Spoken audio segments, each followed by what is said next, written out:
Hello, Detroit in the world. Welcome to another episode of Authentically Detroit. I'm Orlando Bailey. Listen, last week, Donna and I had the opportunity to emcee a virtual community gathering in partnership with Eastside Community Network to dialogue with residents about Proposal N.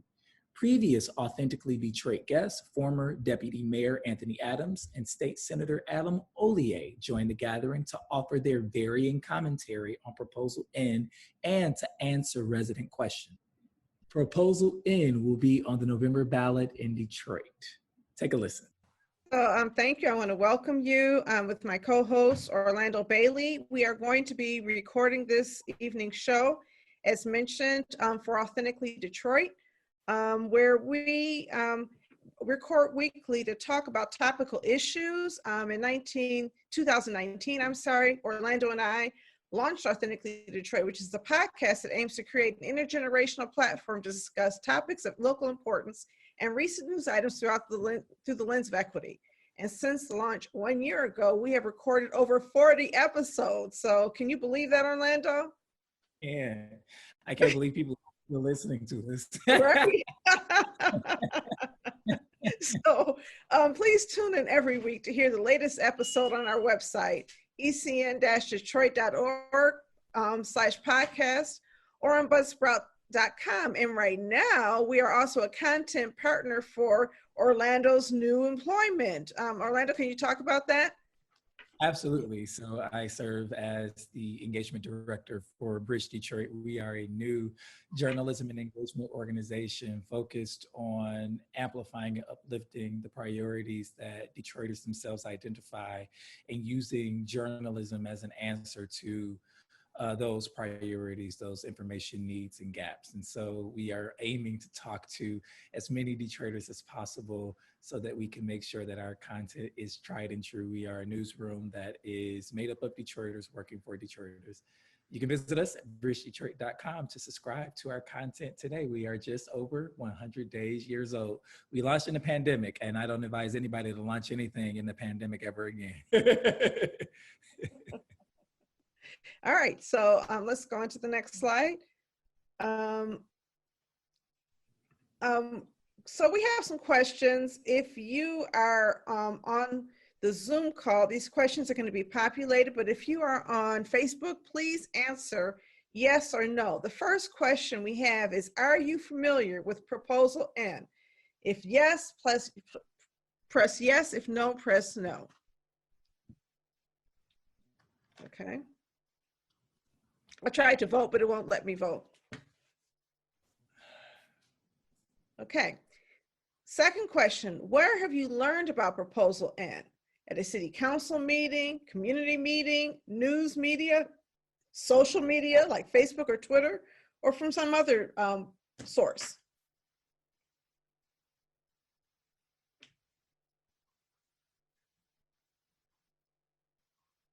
Okay.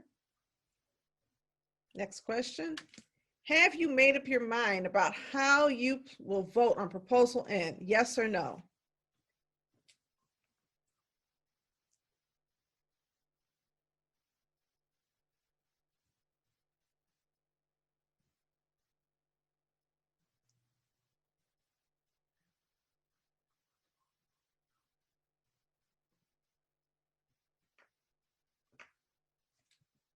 Okay.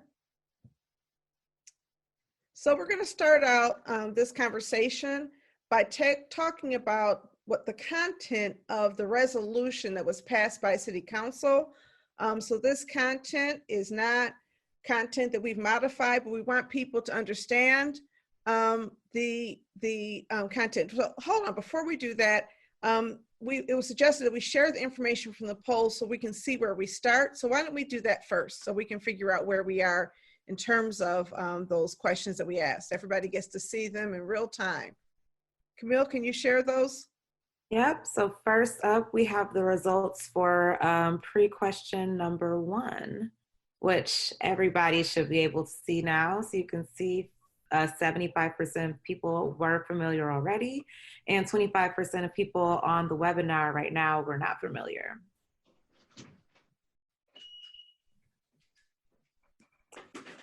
And then next we have pre-question number 2, learning more about how people who didn't know about Proposal N knew about it. So it seems like a lot of people learn from community meetings, from news media, or other.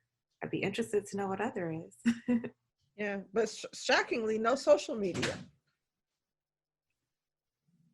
And then finally, we have pre-question number 3, where 27% of people have already made up their minds about how they're going to be voting on Proposal N, and 73% have not.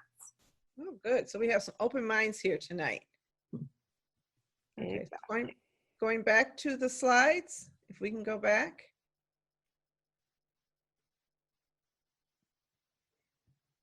So the highlights from the proposal and resolution as passed by City Council, that they promise, the city promises through this proposal, well, the city plans to borrow up to $250 million to improve neighborhoods based on these factors, to save every house possible from demolition by prioritizing the rehab of vacant homes, to give preference to Detroit companies in all rehabilitation and demolition related contracts with a goal of 50% of the work performed by Detroiters, 50% plus performed by Detroit contractors.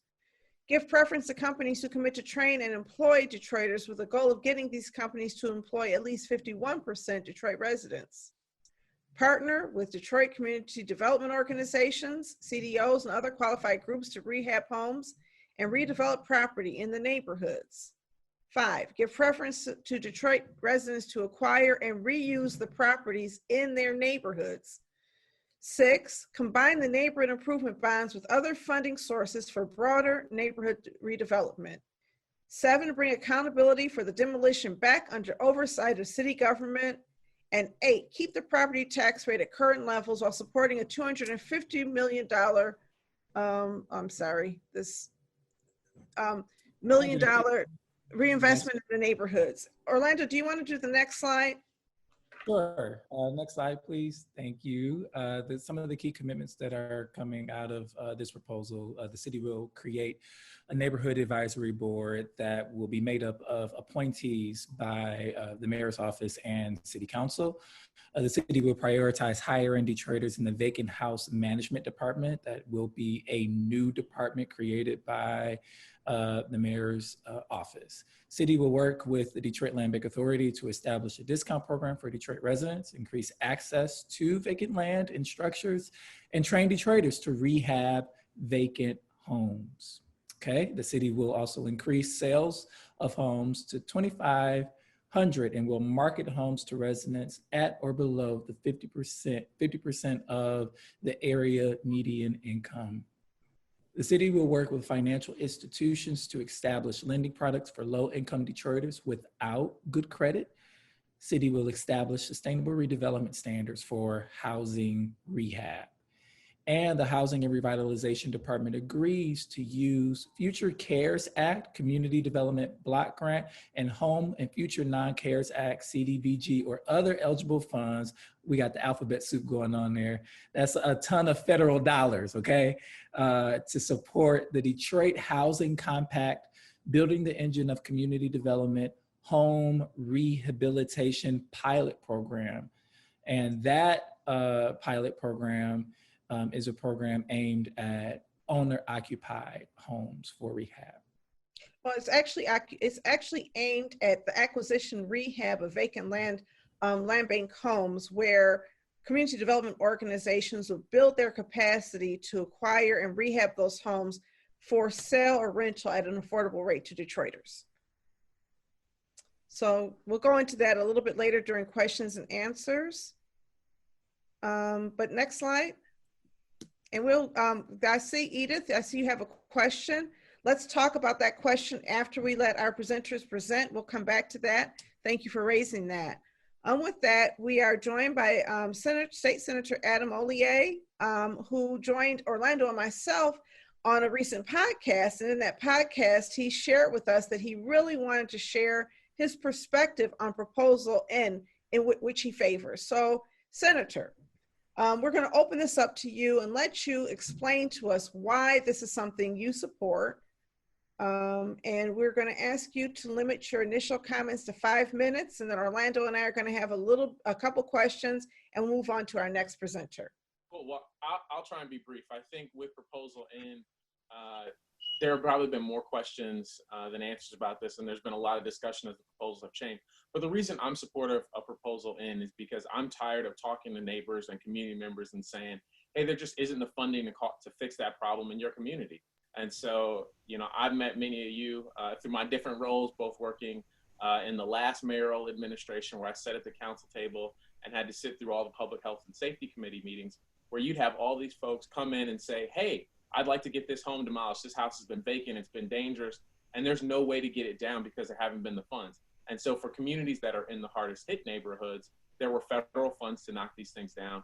And that just did not happen, you know, citywide. And even more than that, there are lots of communities where it's not just a house that needs to be demolished, but a home that needs to be buttoned up, right? So we're talking about securing the front door, the windows and things like that, so people can't use those facilities, those homes for drug trafficking, for human trafficking, for, you know, all the kinds of things that become problematic next door. But even more than that, you know, some of these homes just get hit by the weather, right? So you have a fire, house next door burns up, and it's still potentially savable, but it has some minor roof damage or has some issues like that, and water will get into it and cause that home to degrade, and before you know it, somebody's in there and they are lighting a fire and all those kind of things, and you get homes that were savable that could be new neighbors, and then they have to be demolished, and that's a problem. And so proposal N provides us with opportunities, provides us with tools, and I think it's a really important thing. And even more than just the, hey, it's going to get some of these houses down, it's going to secure some of the homes in our neighborhood. It's also going to provide Detroiters with the opportunities to start businesses, to be entrepreneurs in this space at a fairly low skill, low entry profession. And because of some of the changes that council members and community members pushed for, you're also seeing all of these contracts not only go back under the city of Detroit, but they'll come before council. So every single one of these demolition contracts will come before council, and they're going to be bid at much smaller numbers. You aren't going to have the same type of bonding that you had on some of those bigger contracts. So it's going to be approachable for neighbors. And you're also going to see neighbors who for the last decade and 2 decades have been boarding up homes in their community on Saturdays or on weekends, and ECN has done board ups and has done those kind of things. I imagine every single person participating here has gone to a neighborhood cleanup where we had to do board ups.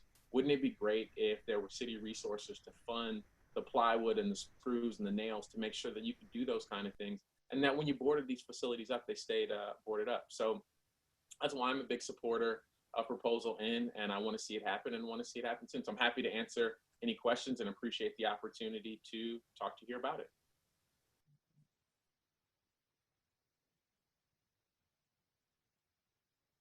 Sorry, there are a couple questions that were raised. I want to make sure you have an opportunity to answer these questions. The first one is from Michelle Jackson. She says, what development in Detroit has benefited from residents? I'm sorry, what new developments in Detroit have really helped residents? I think that's the question. So I was having a conversation today with Pastor Barrett from Church of the Messiah. The work that they've done has been a big benefit. I'm on the board Vanguard. Vanguard has built some homes. There are also some, you know, going on right now in the North End. And so I think those have been big benefits. The NSO renovation of the Bell building has been a big, you know, difference maker. It's the largest temporary supported housing in the state. So there are lots of projects that have been to benefit to Detroiters in Detroit neighborhoods. But the majority of those projects are led by Detroiters. And so that's why it's so important for us to have opportunities for Detroiters to invest and to be a part of these programs. Okay. All right, and we have a couple more questions. Camille, can you see any more questions that you want to share with us? Yes, so we have a question in the Q&A from Edith Ford. She asked, what does give preference mean, and why aren't CDOs given same preference language? That's a good question. So I don't know why community development organizations aren't given the same preference. And I think they are when we talk about Detroit-based businesses and those kind of things. I think CDOs should fit in that. And if they aren't, that's something that we should address immediately. So it's not to say that the proposal in is perfect, but I think it is another tool in the toolbox and something that we should be working to. And we talk about giving preference. When the purchasing department awards contracts, they have a point system. And so it's talking about adding additional points in the competitive bid process. So all things being equal, if you are a Detroit-based business, you would get the job over someone else. So it's that kind of space. So I think it's like 25 or 50 points or something like that, enough to make a difference. Yeah, I think the question is, why aren't community development organizations, which are organizations that exist inside the community, given preference and given points specifically, in addition to all of the other categories of businesses like minority-owned, Detroit-based businesses? Why don't we have a specific preference for community development organizations? I don't know why, and I don't think that came up, but I think it's an important thing, and I would be happy to continue to advocate for it. It's something that council could pass. It's something that would go before the council table, but I would be absolutely 100% supportive. I would be happy to come and testify in front of council to make that happen. I think it's an important part because you have been doing the work. The same thing is true about some of these block clubs in communities that aren't as organized, because you have 100% been doing the work. You've been identifying the vacant properties and will be a real partner in turning over some of these homes and getting them redeveloped and back on the tax rolls and getting residents back in them, getting neighbors back in them. Okay, we're going to have two more questions before we move on to our next guest, and then we're going to let more people ask questions after we're done with both guests. So the next two questions, Camille. So we have another question from our Q&A, and the question was, why aren't residents able to appoint the advisory board as opposed to the mayor if the proposal is supposed to be for residents? That's just the way that the council and the mayor did it. If they want to change that, I would be supportive of that again. You know, that's something that the council and the mayor would have to do by negotiation. And I would be supportive of that. I mean, this should have as much community input and impact as possible. And nobody knows neighborhoods better than residents. Nobody knows it better than neighbors. And so, you know, we should be trying 100% to continue to move forward on this. The only thing that proposal in guarantees is that the money is collected. How that is administered can constantly be changed and addressed through more redress from the city council and the mayor's office. And as a matter of fact, if you don't like how it's moving, there's another mayoral and council election next year. And so there are lots of opportunities to weigh in and say, this is working the way I wanted to, or this isn't. What we have right now is an opportunity to get $250 million in that we will not have at another time without causing a tax increase. Okay. All right. The next question, Camille, we have one more, and then we're going to go to our next guest, and then we're going to come back to John Harris and Doug Russell, who've raised really strong questions. But the one more question, Camille. Okay, so the final question for this round is from Doug Russell, and he asked, how does Proposal N deal with long-term affordability? Specifically, when these houses have been cleared, what are we doing to make sure current Detroiters continue to be able to live in Detroit? That's a great question, Doug. And it's probably the most important piece as we talk about how we move forward in this space. And so the land bank program, I'm sorry, maybe I just froze. The land bank, am I frozen? Not frozen? We hear you. Oh, okay, sorry, the screen popped, that Zoom life. It's really important that we talk about affordability, particularly in these homes, right?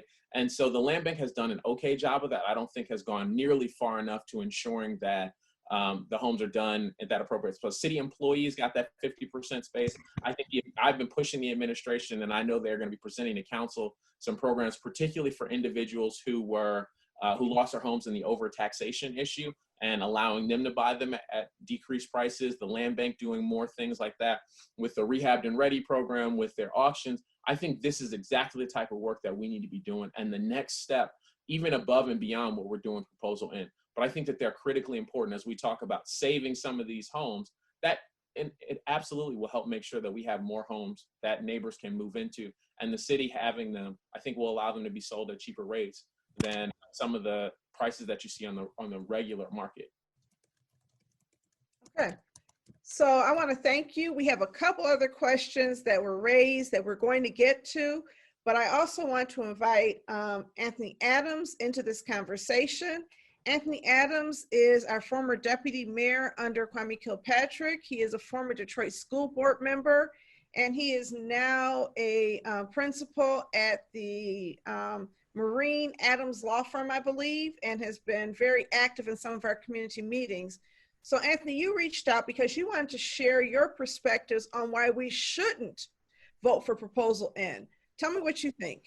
Well, first of all, I want to thank the Eastside Community Network for allowing me the opportunity to present concerning my angst at Proposal N. Senator Adam Hollier was pretty nice when he talked about the performance of the administration in the handling and the management of the demolition program. Let's just be clear. The handling and management of demolition in Detroit has been a complete disaster. And I won't go through all of the bad things that have happened during the course of administering that demolition program, but suffice it to say that if your past conduct is evidence of your future intent, this is a proposal that should not be voted on for a number of reasons. First off, one of the main issues in Detroit is stabilization of people who actually can live in their homes, who own their homes. Proposal N does not offer one iota of a solution to assist the people who actually need, who live in their houses now, and who actually need rehabilitation of those houses. It doesn't address that issue. I think the second thing we need to talk about is the actual number of minorities that have actually participated in the prior demolition program. When I took a look at the numbers of how much money was actually spent, and based on the city's own records and audits, it was about $532 million, I could only find less than 10% of the money that was awarded to minority contractors in the city of Detroit. The administration also made proposals concerning exactly how many Detroiters were going to be employed. And yet they have not offered one single example of the numbers of Detroiters that are actually been employed by or utilized in the past demolition program. And so what we end up with are a series of promises that things are going to be better, but we end up with the same result. We're creating now a new management process to handle the management of property in the city of Detroit. It still doesn't eliminate the more than 300 people that are actually employed by the Detroit Land Bank. By my own count, we have about 530 people involved in administering of development policy in the city of Detroit. And the question that was asked by one is, why aren't CDOs given preferences? Because that's a matter of policy that the administration could set. And so if you're talking about revitalizing neighborhoods, if you're talking about coming up with a comprehensive plan on how these things are to look, before you sneak an issue on the ballot, because that's what was done, if you'll recall back last year around November, we were having hundreds of people showing up at city council meeting to protest the putting of on the tax rolls of a demolition bond. And they were protesting because the citizens in Detroit have been overtaxed by more than $600 million, that we had more than 120,000 people that actually lost their homes through tax foreclosure when the hardest hit funds were set up for that exact purpose to maintain and preserve people in their houses. And we had more than 100,000 people with their water shut off. So when you talk about transparency and how this program was developed, it's ironic that it would be snuck on the ballot at the last minute without any real public participation in the actual shaping of the issues. The questions that were raised by a number of the participants clearly spoke to the holes and gaps within this program. And before we talk about spending another $250 million with interest, would be more than $450 million to burden the tax benefits of the city of Detroit, we need to really examine exactly what the policy is. I find it unusual that after several years, they would finally want to come up with a plan to try to assist people in housing, when by my own count, they probably spent close to $800 million in actually demolishing property, while we've had people that moved out the city in droves to places like South Warren, Allen Park, East Point, because they simply can't afford to buy a house in the city of Detroit. And so we need to really re-examine the policy direction of what we're doing versus spending more money. Thank you. Okay. Wow, so we have a few more questions that are really directed, I think, at Senator Hollier. But one of the questions is, maybe we'll just get right into these general questions. Is this the best use of $250 million? Well, no, I'm sorry, Wendell Dudney asked a question earlier about what about the $6 million over taxation? Do you want to address those issues, each of you, on what do you think is being done there? Are we being fair? Well, we clearly aren't being fair, because when the issue was raised back in February and March, it was given short thrift because no one wanted to address the issue of overtaxation, because part of the problem and why we had people leaving and losing their homes was because they were being overtaxed. And so before we talk about spending more money and going further in debt, we need to figure out how we're going to address issues of equity so that the people who actually lost their houses perhaps should be first in line to have a transition of housing so that they can get their property back. But more importantly, I guess it's a question of how you want to spend your money.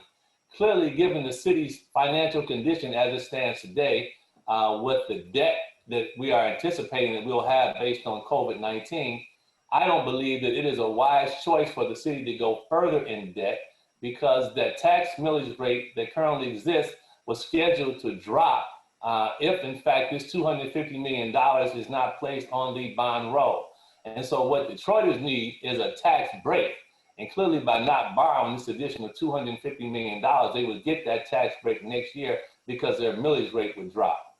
So I don't believe it's a good use of our money, because it's not focused on a community-driven plan that addresses the needs of Detroiters who live in the city.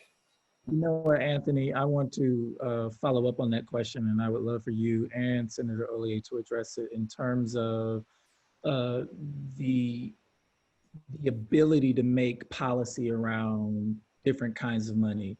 The city seemed to be very limited in being able to make policy around HHF funds that came from the federal government, but a little bit more free to create policy around this bond money. Can you explain the differences and what what power the city actually has to create some of these policies that you're talking about and some of the residents are asking questions about?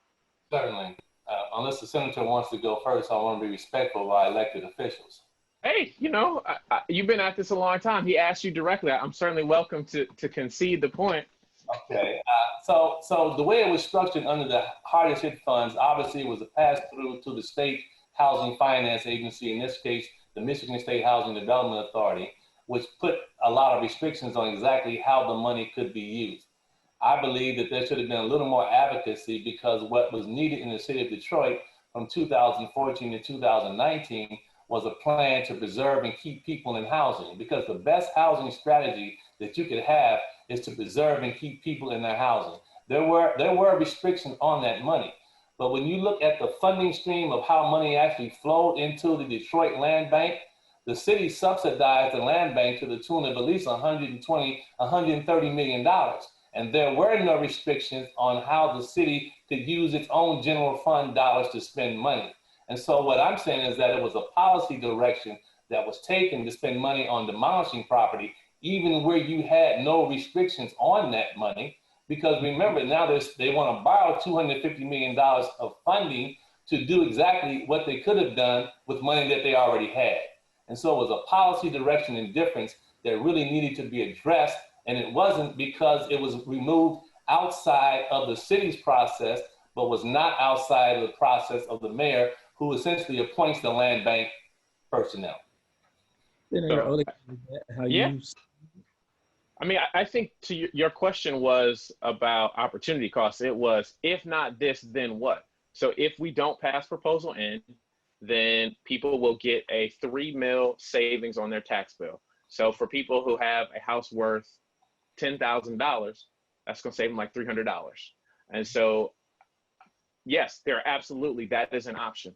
Or we can spend that money, that $250 million, to demolish 8,000 structures and to prevent 8,000 more structures from being done.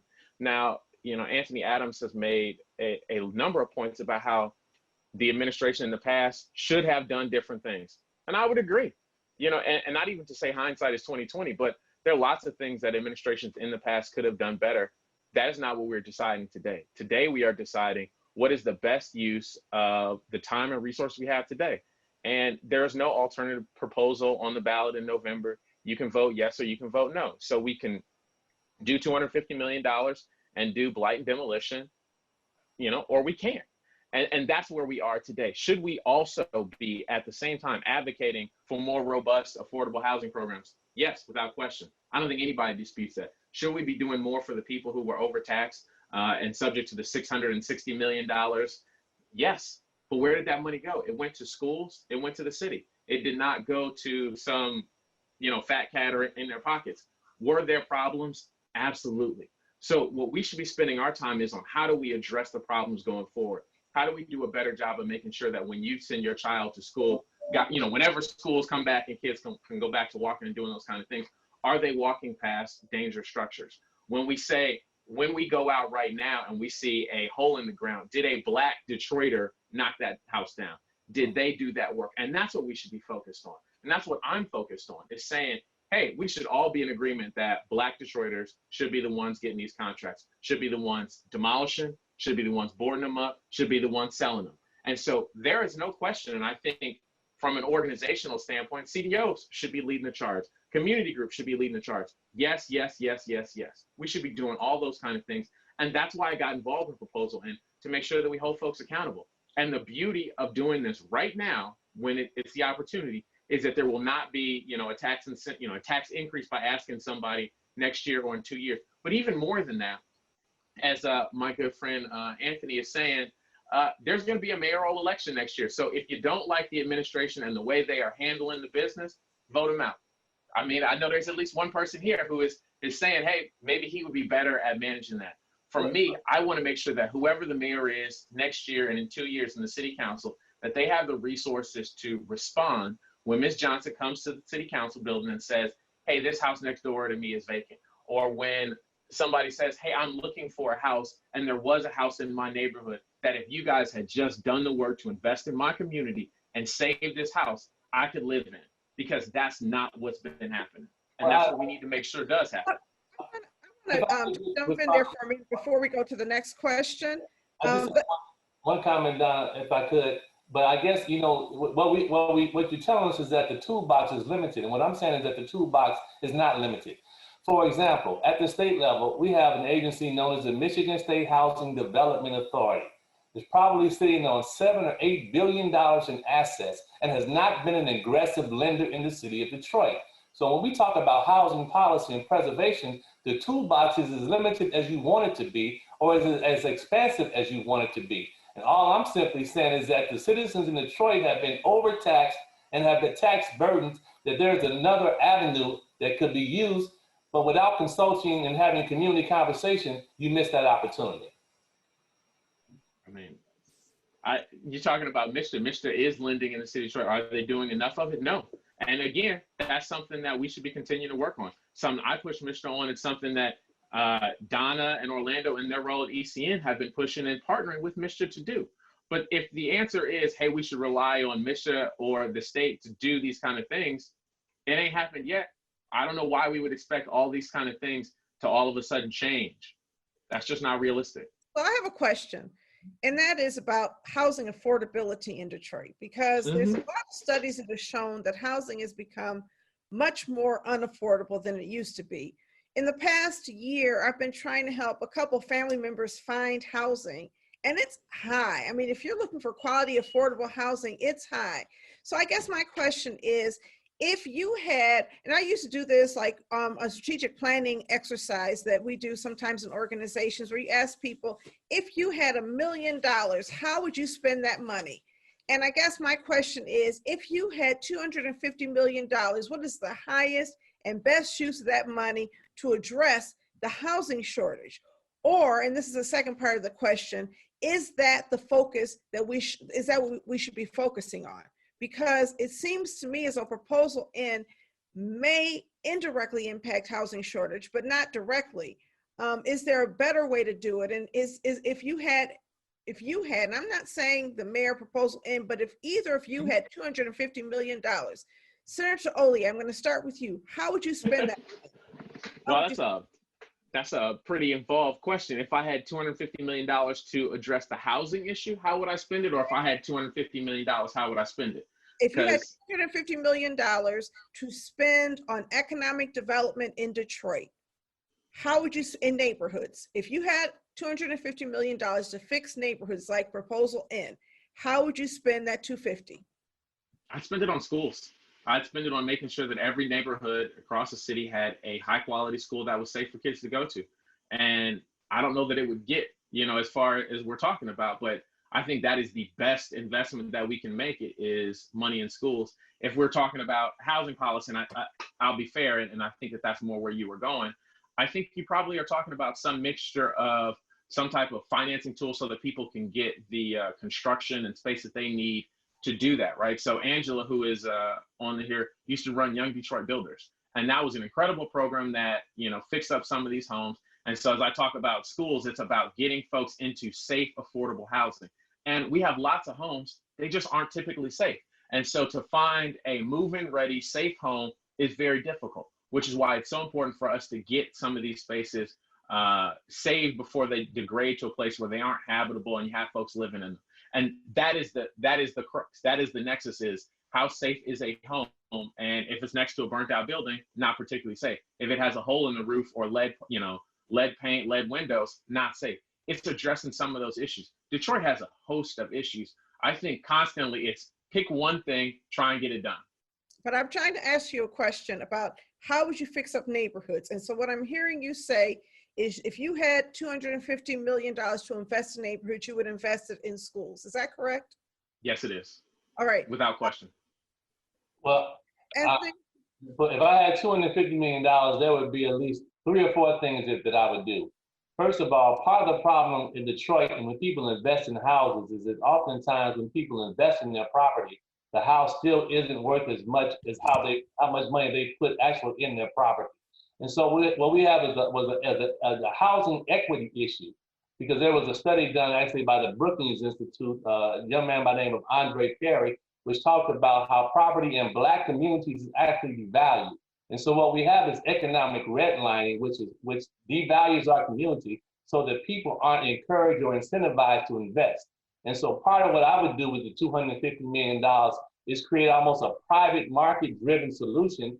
I would require banks that hold city funds, and the city is probably holding about $7 to $8 billion within local banks. They would have to make investments in property in the city of Detroit. I would use the city's $250 million almost as a backstop guarantee to help with the financing of the improvements of that house. Because I think what's important first is that we have to preserve people in housing that they're in. And when I ride down Lakewood, or when I ride on Piper and some of these streets and I see a blue tarp over someone's roof because they can't afford to have a roof placed on their house, in the house that they're living in, my motto is we need to first preserve the housing that we're in. So that's the first phase of the program, is to preserve the housing that people are in. Secondly, we also have to begin to aggressively move to depopulate the land bank so that we can create affordable housing options in the city of Detroit. It is unconscionable that they're still holding thousands of houses in their inventory, and we cannot rent. We are not doing enough to push those housings out into the market so that people have affordable housing solutions.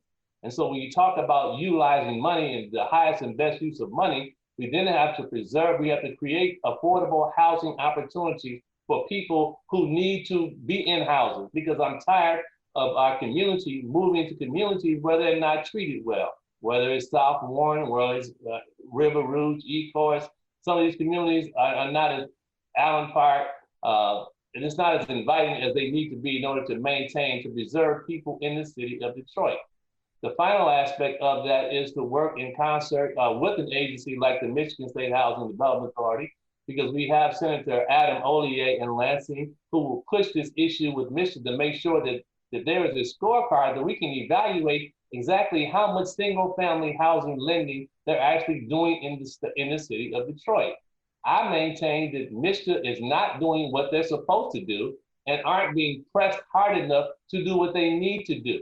And so we use our money as a combination of a private incentive with banks, direct grant opportunities to people to maintain their houses, and move that process forward to rehabilitate and create affordable housing opportunity.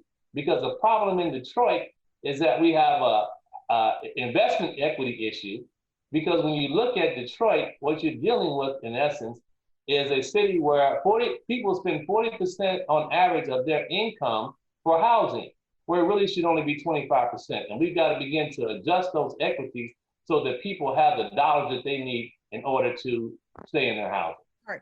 So if I'm hearing you correctly, you are saying that you would take $250 million and invest it first in supporting people's, in investing in people's homes today. There was an article, I believe, in Bridge Detroit magazine. Is that true, Orlando? Was it Bridge Detroit or Bridge that talked about that? Can you talk about that article? Yeah, so Bridge Detroit published an article by one of our reporters, Louis Aguilar, who has been doing really some deep digging around the sustainability around Proposal N, and talking to residents and talking to community development organizations. And what we're hearing so far is essentially what we heard in the beginning of this conversation when the community took a vote, is that folks aren't really sure, right? There's a worry that if the city receives an additional $250 million, then how would that be managed and implemented? How long will it take to spend? And what exactly will the city be committed to spending it on, when the former demolition program was under federal investigation? So there's a lot of iffy people out there who want questions answered. I think the other piece that has come up for us when sourcing these interviews, and I would love to hear Senator Hollier or Anthony talk about this, is the fact that, of course, we have the number of structures that the city will commit to demolish and or salvage, but that number doesn't equal what needs to be demolished and what needs to be salvaged. It's probably just a drop in the bucket. And so there's a question around who picks where we start, where do we go, and what is the policy around that. And so we've been doing that digging and asking and poking and prying on those questions, because frankly, even in my years at ECN, we have an elder in our community who is in a neighborhood that isn't targeted for development, that wasn't targeted for hardest hit fund dollars, who pays her taxes, who raised a son who went on to work for the Detroit Police Department and can't get anything done on her block. Is this a policy that will continue with this bond having to choose, again, winners, and I don't want to say losers, but neighborhoods that don't get to be recipients of these dollars? Senator Hollier, let's start with you. Yeah, so I mean, that's exactly why I'm engaged in this process, because as we talk about these kind of things, government has always been about picking winners. I just wish it was less about this idea that there's also a loser in this space. Because when you talk about, that homeowner, that resident, that neighbor, that community staple, she has been saying, hey, come knock this house down, right? She's been saying, come board this structure up for years. And people are saying, hey, your neighborhood is not a priority. Your neighborhood is not a thing. And Proposal N allows an individual to leverage her council, leverage her mayor, and say, hey, come knock this thing down. Come talk to my community group, for block clubs to be engaged. And that the only restriction is the local officials who are in charge of this. And so I say again, if you have a structure that isn't coming down, and they now have the money, then you can go back to your councilman and say, hey, you're not doing the job.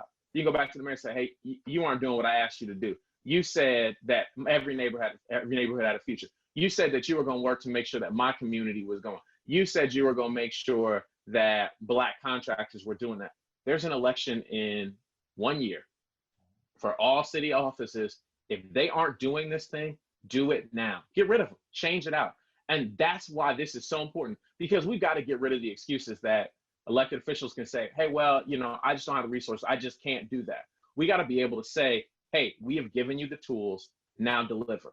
Because I know just how frustrating that is, because that happened to my grandmother. I mean, there was a house that had been on the demo list for almost a decade that was literally imploding.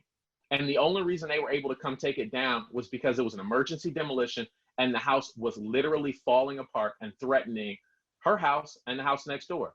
And so they finally were able to come do that. But that's not an acceptable answer for residents, for neighbors, for people in this community. And I get that people are mistrustful about this administration and any administration, and they should be. They should be calling their government to account. They should be engaged. They should be saying, hey, I'm not sure that you're going to do the right thing. That's why you go to council meetings. That's why you vote. That's why you're involved in your neighborhood organization. That's why you organize. That's why you hold people like me accountable for the things that we say and the commitments that we make.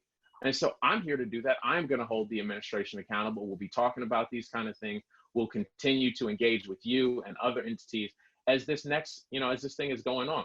It's really important that we stay engaged well beyond this vote on both sides, because if this passes, then there are $250 million that need to be spent wisely.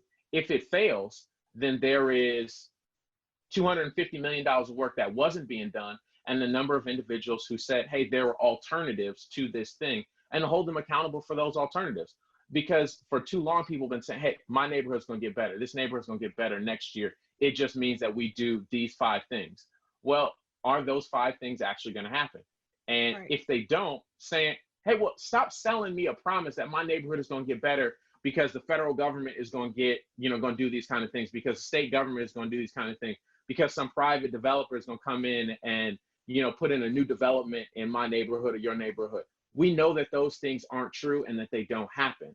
So if you want to expect a development in your neighborhood that is grounded in your community, that is built for people like you who live in it, then it has to be done by people like you who live in your community. And that's why ECN was founded, right? That's the work that CDOs do, is you say, hey, if things are going to be community centered, they need to be community led and run. And that's why it's so important that the community is involved in the process for Proposal N. Not just, hey, we're going to pass it, but in the administration, in the running, in the accountability. And that's the only way that this project works. That's the only way that any of these projects work, and the only way that these neighborhoods move forward. Because every year people make decisions on which neighborhood is going to be successful or not. And it's not always some objective thing. Sometimes it's the neighborhood that's the most organized. Right. Often it's the neighborhood that's most organized. All right. I want to switch gears a little bit. First of all, I want to acknowledge Eric DeWicki pointed out that the resolution language that I shared was actually a resolution that's a companion to the bond resolution that was actually passed.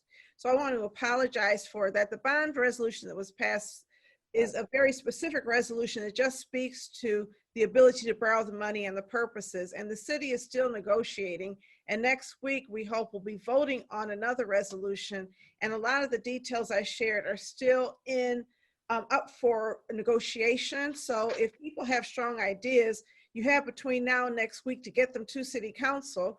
And if you want to share them with us, then we'll make sure that we put those things in there. And we are monitoring the Q&A and chat to make sure we have those things. The other thing I want to say real quickly, Senator Hollier, is it seems as though what I'm hearing from you is don't let perfect be the enemy of good, and that you don't really expect us to be able to make meaningful inroads into some of these issues. So it makes sense for us to work with what we can have and be pragmatic in how we approach government. Yeah, I'm saying fight on every front. So that's what I'm hearing you say. The other thing I'm hearing you say is that and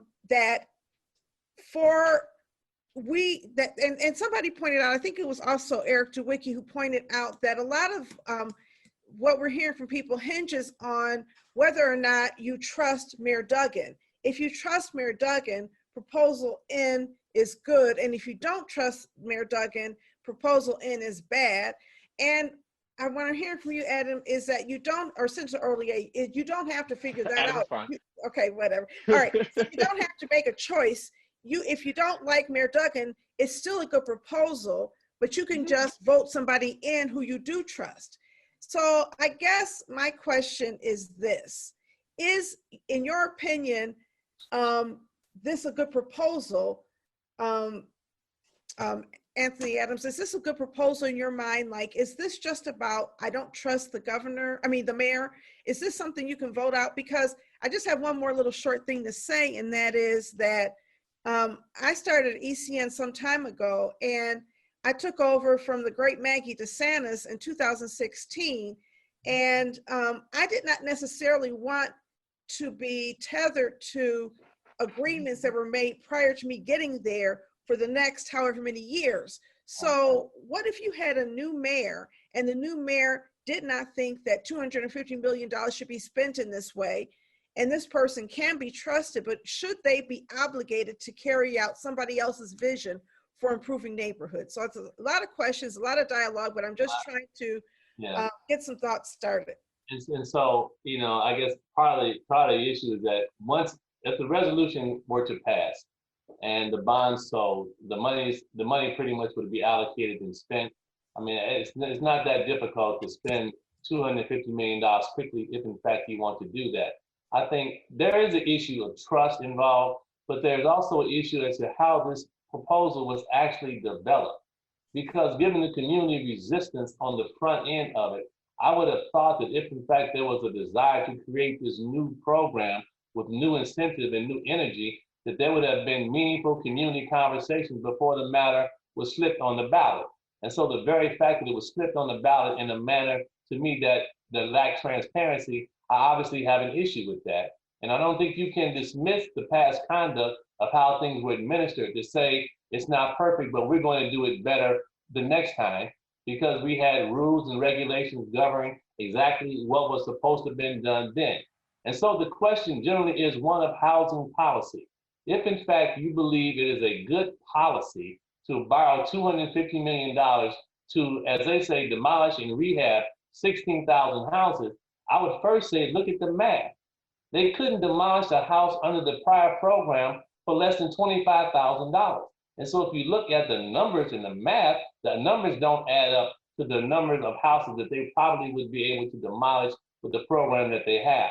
And I think there's been a lack of honesty about whether or not every community has a future, because we are very low to discuss issues of land vacancy, where you have one house on the block, and how you address those issues. And so until we understand exactly what the overall purpose is for our communities, and that conversation should be driven by community organizations in their area, then I think we have to take a step back to figure out exactly the direction that we're going. We don't need any more housing advisory councils. We don't need any more think tank groups. We need people sitting at the table to figure out exactly what the future of their neighborhood is, so that we then can have a meaningful plan of action and to move forward. Okay. So I want to make sure that we get to some of these questions in the Q&A. So this is a question for Senator Hollier. Will the minority contractors be handled any differently? Differently than they were under the land bank, or differently than they have been in the past. There's a perception that minority contractors, as a reality, minority contractors have not been effectively involved in the demolition program in the past. Will they? No question. Yeah. Handled yes, absolutely. They'll be handled differently because they won't fall under the same federal rules. Each one of these contracts will go before the city council. And so again, the backstop on whether this is happening or not is the city council, because they approve every single one of these contracts and will approve those contracts, and did not in the past. You also don't have the same bonding requirements, and you can change the policies for local dollars that you could not do with some of the federal funds because of federal contracting guidelines. So yes, it will be different, but it still requires us to engage and make sure that council members and the mayor are doing the right thing. And again, you don't like what they're doing, elect new council members. Well, it would be nice. It would be nice for the city to tell us exactly what the percentage of minority contracting is under the current dollars that they're allocating. You know, we've been asking for those figures, and we can't seem to get an answer on that. And so when you talk about honesty and transparency, that is something that needs to be put on the table, because if you're telling me it's going to be handled differently, I need to understand exactly how it's being handled now for the city contracting with minority contractors. I believe that number is fairly low. Okay, so the next question is, Doug Russell has so many great questions, but I'm going to ask one of them. He says, the expectation set by Arthur Jemison, who is the Group Executive for Housing, Development, and Planning, says that at the D7 charter mandated mayor's meeting, he said the houses that are rehabbed will still need approximately $60,000 in work. How many Detroiters in need of affordable and safe housing can afford a $60,000 rehab mortgage? This seems like a very narrow slice of the need in the city today. Now, before we go to the panelists, I do want to point out that Arthur Jemison has also said the city is going to create a new loan tool or new loan product, working with financial institutions to create a loan product that would make a $60,000 mortgage affordable to people who are low income and also have bad credit. Is that correct, Orlando? Didn't he say something like that? Yeah, and Donna, if I can just tag on to Doug's question, I asked Mr. Jemison, what does salvaging the 8,000 homes look like? And most of his answer was literally sort of cleaning them out and boarding them up. And if they needed a new roof, then the city will take care of that. And so I want us to be careful around the language we're using when we say the city will save. The city will salvage. The city will not be rehabbing those homes. And so to tag on to Doug's question for everyone to answer, for Anthony and Senator Hollier, I'm gonna call him Adam, we're friends, so Adam to answer. That's right. What will that look like? What would that look like? And what are the holding costs? And so if you're only cleaning out a home and you're putting a roof on it and it has to sit through winter, there's still holding costs and, hopefully preventionary measures from on part of the owner, which is the city, to prevent that house from even further decay. Right. Those are two separate questions, though. Yeah, and that holding cost is I think is great, because the object is to move the house into the hands of someone who can actually occupy the house. And the question raised the perfect issue, which is how do you get the additional equity in the house so that a person can do and make the repairs necessary. So when you're talking about a $60,000 in additional money, well, if the average income of a Detroiter is $27,000, $28,000, well, they're bringing home probably roughly $1,400 a month.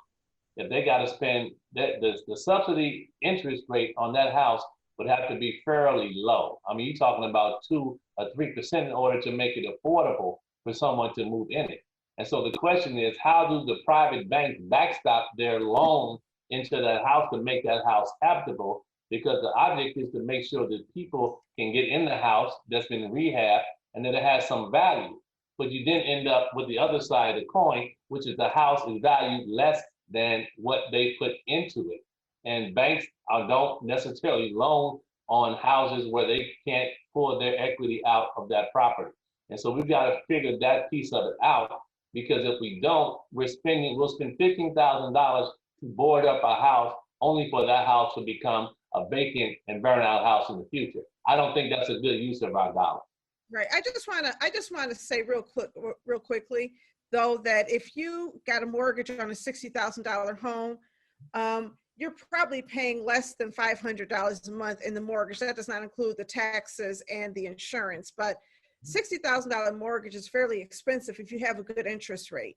So I think that you could possibly make it affordable to people. We were selling, I think the question is not the price, the question is access to a mortgage tool. And that's just my guess, right? And when you look at the cost of rental housing for low-income people, it's not necessarily not on par with that, but you can promise a mortgage product like that. We haven't seen one yet, and they've been promising that for the past 6 years. So I think that's the real question for me anyway. Yeah, and I think, part of how you arrive at that is if you're dealing with the issue of affordability, if we had an urban homesteading program where a person was able to go out and, let's say, select a house that they wanted to move into, using the tools that the city has available at its discretion now, they could structure a program that would allow that house to be rehabbed and transferred to the private owner. It takes a lot of creative thinking about how to do that, but there certainly are tools available in the toolkit when you talk about MISTA, when you talk about TCF Bank, all the local banks that hold cities' dollars could be negotiated with to create the products necessary to put people in the home. Because the last thing you want to do is you want to use private money first in order to then use the public money for interest rate subsidies, interest rate buy downs, and things of that nature. That's the kind of program that when you're talking about changing housing policy and strategy, that's the approach that we really should be using versus borrowing money to rehab 8,000 houses, and really, salvage 8,000 houses that will be left to the elements, and to also demolishing another 8,000 houses, which I don't think you can do with the money that they're trying to borrow. Right. So just kind of circling back, the dollars from the proposal are intended to demolish 8,000 homes, and then when we talk about that salvage or rehab, and it's fixing major roof repair issues and boarding them up so that they are not open to trespass or the elements. That's what those dollars are intended to be used for. That's what they will be used for. And I think as you start talking about broader affordability plans, all those things are important. They are just not proposal in. Mm-hmm. And I think that's the issue that a lot of people in the community are having. When you're talking about developing and spending and going in debt, you need to have a complete understanding of the environment so that you can create a policy that allows people to get the best bang for their buck. Okay. All right. So another question is, what happens to the newly vacant land? Historically, the demolished spaces are laden with dumping for blocks and blocks, specifically in 4205. Is there provision for the use, more importantly, maintenance of all this new free space? And then a follow-up question is, going off of this, what is the general consensus on using these vacant lots for other green uses? So again, I think these properties go into the same programs that the city has been running, the side lot program, all those kind of spaces. But these are not properties that the city was not already maintaining. So the city isn't about to go buy new properties and then demolish them or not take care of them. These are properties that have already been on the city's rolls or have already been a problem for residents and neighbors. This is not new problems. This is finally having the ability to make them better. Does it go far enough? Absolutely not. But it's so important that we get a little bit further in this space because we haven't, right? And so is the side lot program perfect? No. Is it adequate? No. But is it working better now than it was 10 years ago? Is it easier to buy the house next door or, those lots? Yes. And we should continue to make them better. And we should continue to push the administration and city council and the land bank and whoever, whether it be at the state level or wherever, to have these properties and hold them more accountable. But this is the first step. It's adding one more tool to say, hey, we can get this done. Because what we read right now is tools in the toolbox. And that is the alternative we have is when people think about this thing, when they're thinking about proposal in, do you want more tools? Do you want them to have the ability to do more with the money that they have? Or do you not? So if you're comfortable with the way it is, great. If you think that there are a lot more problems that need to be addressed, whether it's around minority inclusion, around neighborhoods, whether it's around green space, housing affordability, we should, and I would encourage us to continue to advocate for those kind of things and to be pushing the administration and the council and every elected official around you and every candidate who's coming to say how they're going to make more affordable housing, how they're going to do some of these kind of things. But as we talk about making neighborhoods safe and employing Detroiters and Black businesses, this is an opportunity to do so that I don't think we can afford to miss. And I think, the game in Detroit is always a Hobson's choice. It's a choice between the either or. And I think we need to get away from a Hobson's choice mentality because we wouldn't be in this situation if we had first done the legwork and the groundwork to understand exactly what the issues are. The issue of vacant land management is a major issue in the city of Detroit because we have 137.9 square miles of land and we probably have 40 miles of vacant land.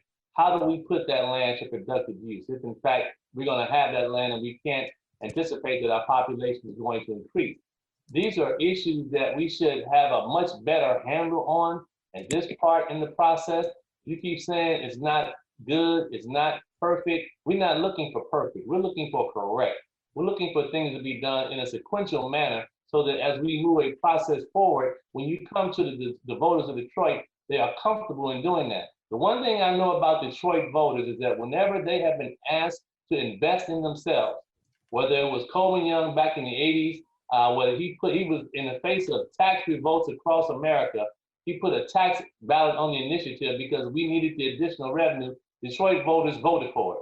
When Detroit voters were asked to fund school development, they stepped up and did it. If it's a good plan, Detroiters will go for it. And there shouldn't be a fear of analysis of a plan because Detroit voters are sophisticated enough to understand what is and what is not in their best interest. I don't want to give the voters short shrift because we believe that it's an either or proposition when I don't believe it is. Okay. Let's see. What prevents a contractor who chooses to interview preference instead of a 51% obligation from only interviewing but not actually hiring any Detroiters? I'm sorry, would you repeat the question? I didn't hear it. Okay, I'm sorry. What prevents a contractor who chooses interview preference instead of a 51% obligation from only interviewing but not actually hiring any Detroiters? I think that's a major gap in the ordinance as it's drafted, because I can interview a lot of people, but if I don't hire anybody, then it doesn't really get us to where we need to get to, which is having Detroiters employed. I think that needs to be corrected. It needs to be mandatory and not preferential.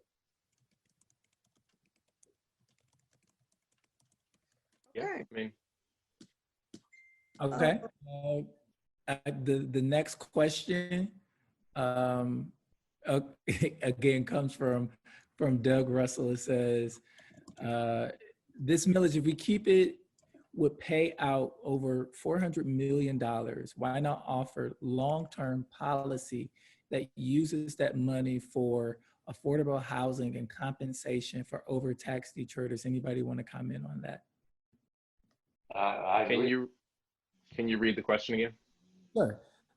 If we keep it, this millage, if we keep it, would pay out over $400 million. Why not offer long-term policy that uses that money for affordable housing and compensation for overtaxed Detroiters? I mean, that's not on the ballot, so there's no way to do that this year. So if the question is, would one of us or should we be working towards those goals? Yes, absolutely we should.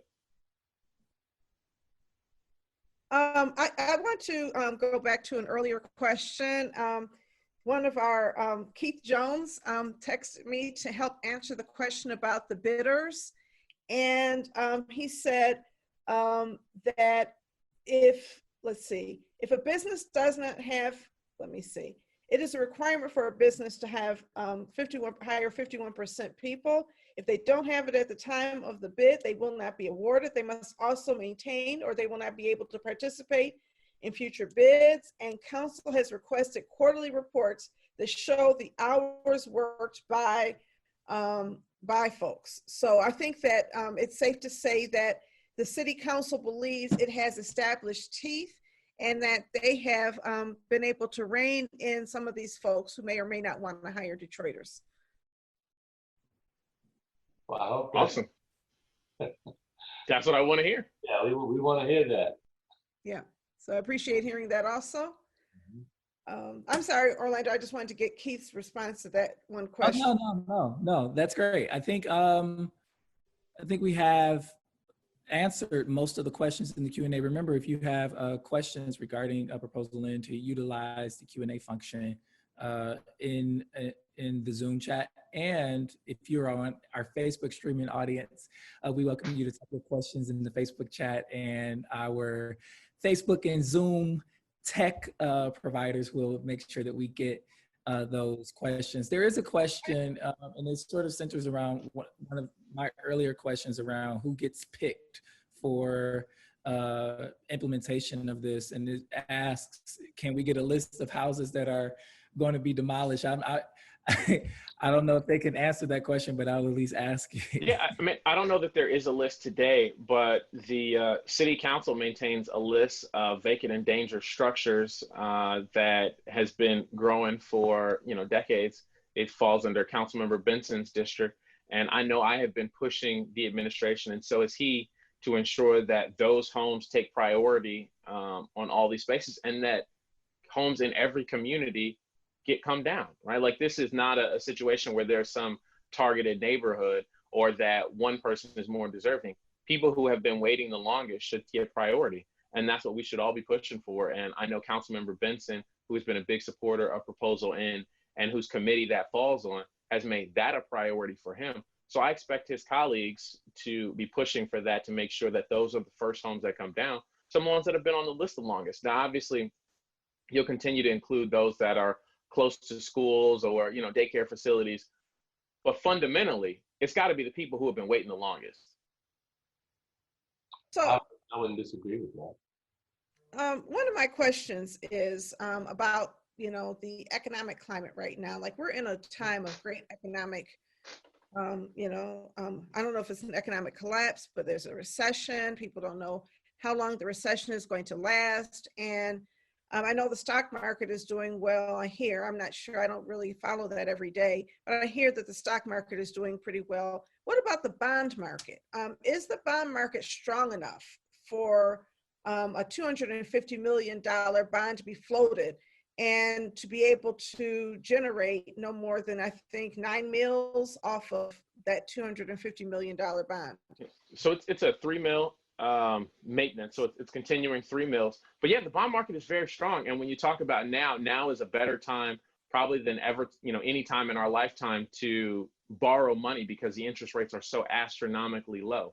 And because of some of the, underlying issues around that space, governments who invest and continue to do those, this has always been a good way to come out of recession, is by seeing government spending, whether that have been, right after the Great Depression or out of the Great Recession, when you saw infrastructure projects going on. Would we love to see some, bigger stuff being built? Absolutely. But when we talk about government borrowing money now, it's cheaper now than it has ever been to borrow, and will continue to be. So the Fed announced that they're going to keep interest rates basically flat or, next to zero for the next 2 years. So over the next 2 years is going to be a great time to borrow and even to refinance debt. So when you talk about, and we were talking a little bit earlier about access to capital and interest rates, now is the time. And it's really an opportunity to make sure that we see that kind of benefit and investment and engagement in our communities, the way you've seen it in some of the more affluent communities, where you see, everybody refinancing their home mortgage because the interest rates are historically low levels and expect to be so for the next couple of years. It's really important that we make sure that those happen in our communities and that property values are able to rise and be stable. I think what we also need to understand is that, debt borrowing is done on 2 levels. One is done on a macro level in terms of the amount of debt that's out there in the market. And given the fact that the federal government has borrowed billions and billions of dollars during this pandemic, it certainly is an issue that we need to consider. But you also have to look at the city debt rating through the rating agency. And given the last rating report that the city got from Standard & Poor's, it was very clear that they were taking a very close look at exactly what the city's profile is. Given the budget issues that the city has faced last year and this year because of the pandemic, I would suggest that I don't believe that the interest rate will be as favorable as people might want to believe, given the amount of deficit that the city will run this year as a result of the pandemic. So we shouldn't paint this rosy picture that we're going to be able to go in and get a great interest rate.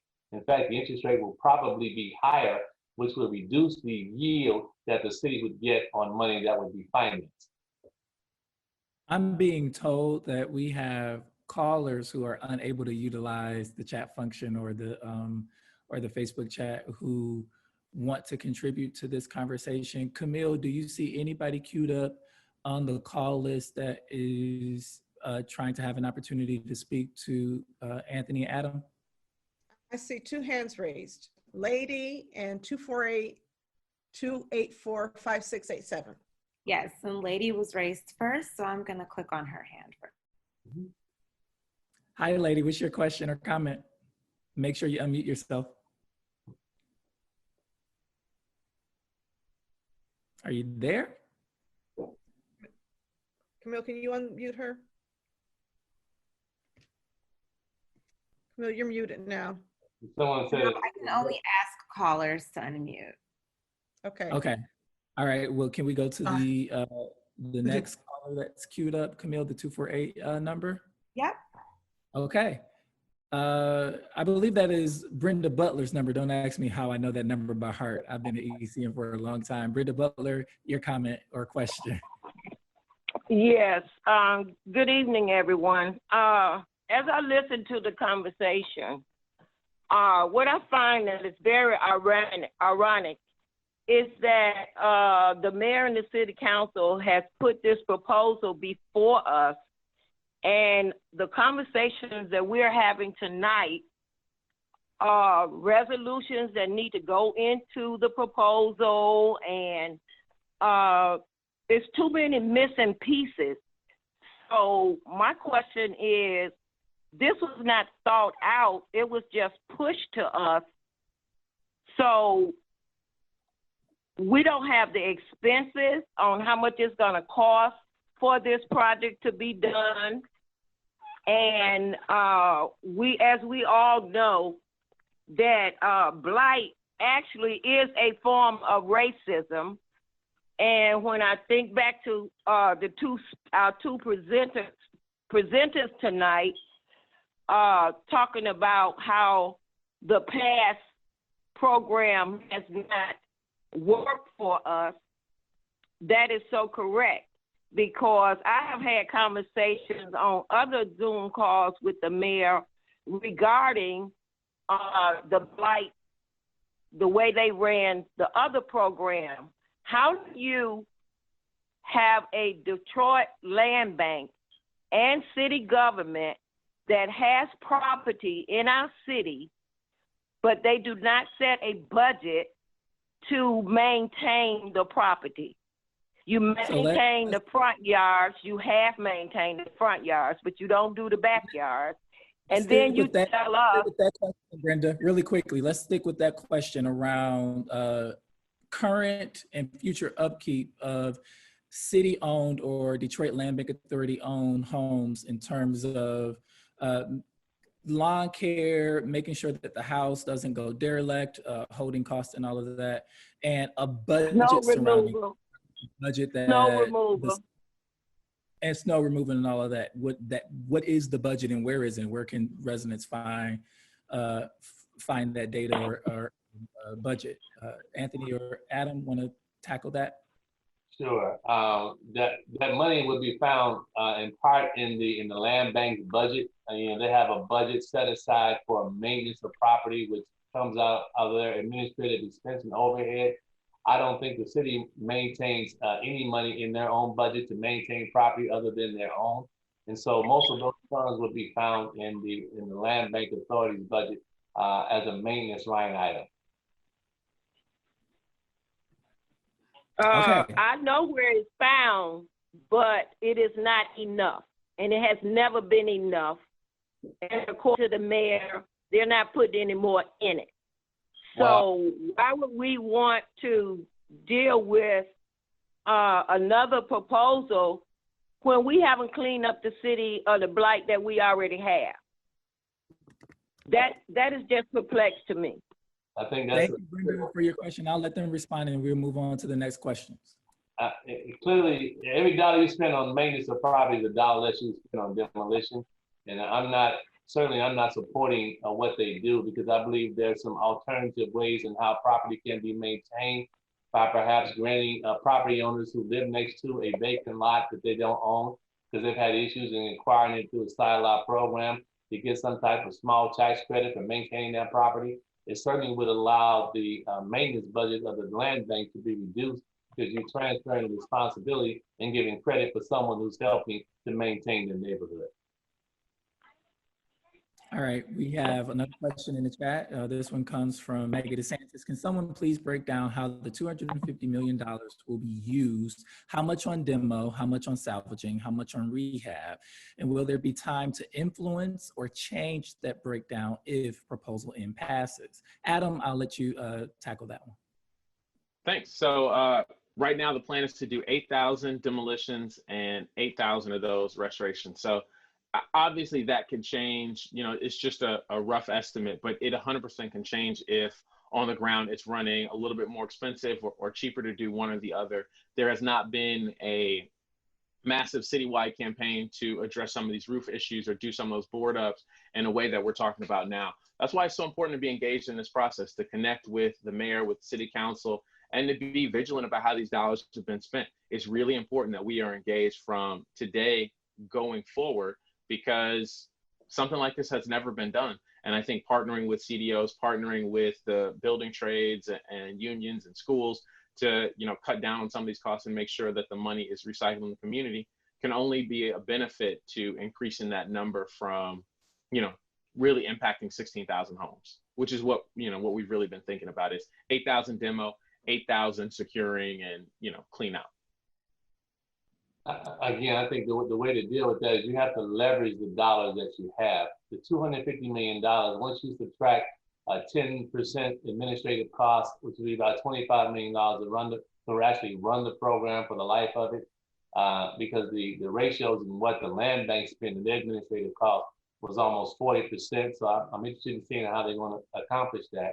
And so what you have to begin to do is change the focus of what is being done so that the dollars are leveraged. And if you leverage those dollars by making private banks come to the table to invest in our community. All right, so I have a couple of questions. I want to, before we move to the next question, I just have a question about that though, because I just looked through the bond language and it doesn't specify any uses really. I think that the proposal that City Council is going to be asked to vote on next week specifies those uses. And that's not necessarily binding, is it? No, because normally if you want something binding on the bond resolution, it has to actually be in the bond resolution itself. The bond resolution normally is a skeletal document that says there's been a vote of council, it's authorized under the charter, and therefore the city has the authorization to buy the bonds. How that money is spent is a whole nother story. So the resolution, if it is not said in the resolution, it doesn't necessarily have to be followed. Right. So in answering Maggie's question then, it seems to me as though they're saying it's going to be $8,000 homes at approximately $15,000 each, which is what is projected. And I believe 8,000 homes at about $20,000 each. So they're talking about spending $90,000 on securing homes, and the rest of the money minus administration on demolishing the homes. But there's nothing really that would stop them from saying, we thought we could save 8,000 homes, but it's really 3,000 homes. Or we thought we had to demolish 8,000 homes, but we really only have to demolish 5,000 homes.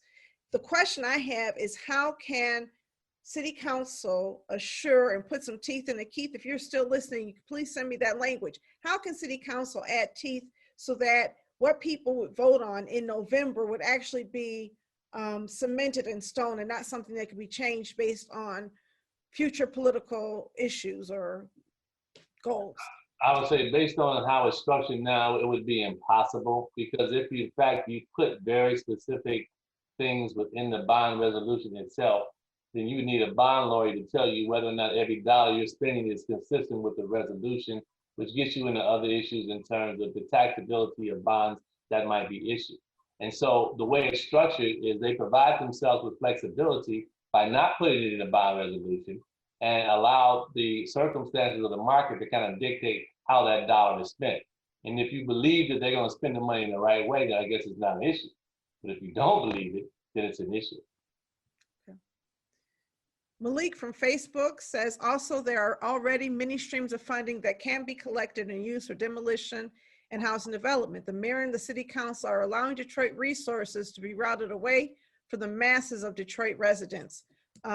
Is that something that you agree with or disagree with? Can you share that? Anthony, can you answer first and Adam answer second this time? I think there are some other tools that exist as the senator say, within the toolbox. I mean, for example, we use the tax increment finance districts in downtown to help stimulate development. And what that is essentially is that you freeze the taxes at a certain level, and any increase in the tax that arises from development is captured within that project and is used to finance it. That is probably a tool that could and should be looked at in how we expand what we do. I think Malik is correct. There are additional tools that we have, whether it's using a local development finance authorities, housing development funding. There are other tools, but without a comprehensive conversation, we can never really get to that analysis. Adam? Yeah, I mean, 100% there are other tools that have been and continue to be used. They just aren't enough.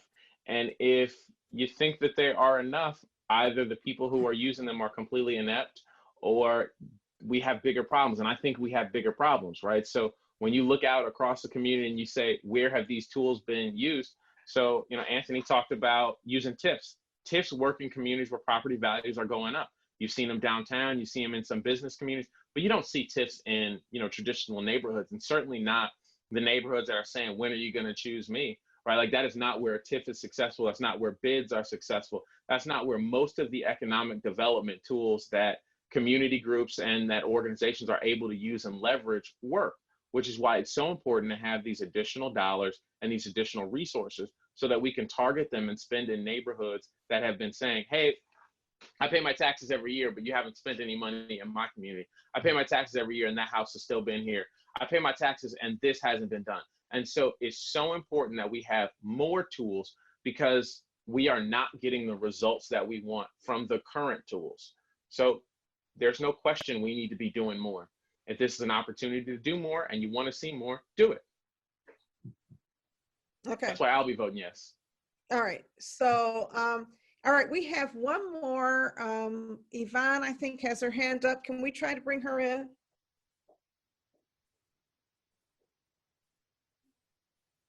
Hi, Yvonne. Unmute yourself and go ahead with your question or comment.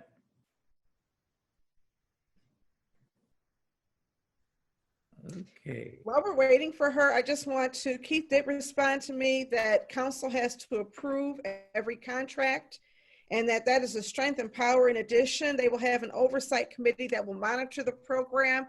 And I guess that means that this is the framework in which you can prevent the mayor from just having his way and deciding, the future mayor or whoever, deciding they're going to demolish 10,000 homes or 8,000. The city council will pass a resolution and then there will be a jointly owned committee that will oversee how those funds are spent. Yeah, but that's kind of I'm gonna say that's a fake issue because we have a strong executive form of government in Detroit. And at the end of the day, let's be real. Everybody knows that the mayor runs the executive branch. He determines how the money is to be spent. He controls the budget. He does what he wants. And so that's one of those issues that it looks nice on paper, but in reality, it really has no teeth there, other than the approving of contracts. All right, so I want to, there's one more question that's asked by Kat Stafford, so I feel like I have to ask that question. And that is, the city has already spent hundreds of millions of dollars on blight remediation. It has also set previous deadlines and goals for when Detroit would have been blight free, goals that were subsequently missed. Will this $250 million bond actually cover the remainder of needed blight remediation work? And what assurances are in place to ensure the city won't go back to residents with yet another ask for more funding? Donna, can I add to that? Because the chat, it has a life of its own. And so Professor Eric DeWicki from U of M answered Kat Stafford, who's a friend to Authentically Detroit, saying that Arthur Jemison confirmed that all of the 16,000 homes will address, that this will address are already owned by the DOBA. Some of us think that there are more than a whole other 20,000 vacants owned by private investors. So no way will this eliminate all blight. No dollars in Proposal N is dedicated to enforcement on these invest and neglect slumlords. And so Catherine and Eric are having this question. Anthony and Adam, get in on that.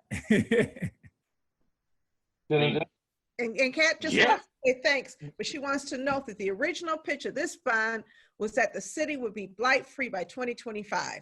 So, final words, closing statements. I apologize to everybody else for going over time, but this has been a great discussion. Final words. Yeah, it's not enough. This is a start. This is another tool in the toolkit. Anyone who's saying that this is going to solve the problem is wrong, or that there is one solution. We need a whole bunch of strategies and a whole bunch more tools to get this thing. This is a huge problem that we have to address. It isn't going to be done unless we do the housing things, unless we do some of these other enforcement pieces. But this is one piece, and I think an incredibly important piece to getting us a little bit closer. All right, so our guests, please don't go away because we have one final poll and we have a lot of more information, so stay on, and we're going to go to Anthony. Okay, well, first of all, I want to thank you all for having this very spirited discussion. I appreciate the senator standing up in his position. I think we've been able to talk a lot about substantive policy issues. My issue with this proposal is that it doesn't address what we need to address, which is the overall strategy on how we create affordable housing and how we deal with the issue of blight and home preservation. If in fact this proposal had been handled in a different way and community engaged as the process was developed, we probably could have come up with a more comprehensive plan and more robust approach that would have had community buy-in. Now we have distrust, and we have people who necessarily aren't amenable to moving forward in this manner. We do have issues we need to deal with. We all need to sit down at the table and develop a comprehensive strategy on how we're going to deal with these issues. Okay. So I don't want to be unfair to Malik from Facebook. He had a couple of things he wanted to say, so I'm going to close out and just give him this chance. He's saying Detroit is owed over $50 million in defaulted Section 108 loans that have not been paid back, yet the current administration continues to loan out money to these same business entities and development projects rather than demand payment. We don't have a chance to debate that, but I'm just going to allow him to be heard because that's the purpose of this, is to make sure that people get heard. Sources reveal that Duggan wants to issue a 30-year UCO bond, and also the current CFO was a bond attorney involved in the Flint water genocidal crisis. Facts. 1 minute. Is any of that untrue, or is that all true? 1 minute. Sorry. The Section 108 discussion is probably true because a lot of those Section 108 dollars went to projects that are now cash flowing and probably should repay some of that money back to the city. And so there probably is some dollars that can be gathered from that because of how those projects are structured. If they're cash flowing now, there should be a payback on some of that money to the city. Okay, Adam, 1 minute. I think it's all been said. I mean, I'm certainly not trying to defend the administration on any of those kind of things. We have a long way to go and a lot of stuff that has to be done to get this right. Thank you. So we're going to go, I think, to our next poll. Okay, question number 1. Did you learn anything new about Proposal N during this meeting? Yes or no?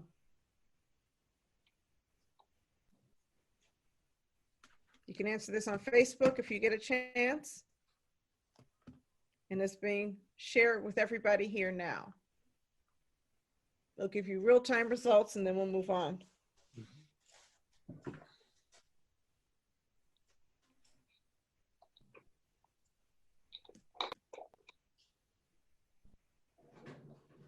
Okay, the next question.